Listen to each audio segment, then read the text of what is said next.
është ma shumë se një akt juridik. Në fakt është dokumenti themeltar i shtetit dhe mendoj që jo rastisht ne edhe festojmë 9 prilin, që nuk është shumë tipike, nuk di në rast tjetër ku festohet dita e Kushtetutës. Tash, sa i përket tekstit edhe frymës të Kushtetutës, sigurisht që ka probleme, dhe problemet mundën me i papej shumë perspektiva, po mendoj që qëndësor është që ne kemi një kushtetut e cila është shumë evropiane, është skandinave, garanton drejta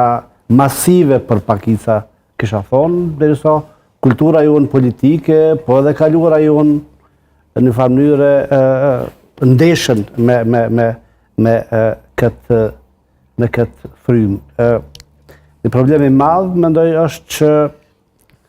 sado që kushtetuta duhet me qenë avangarde, duhet me i pri, nëse mund të them zhvillimit shoqëror,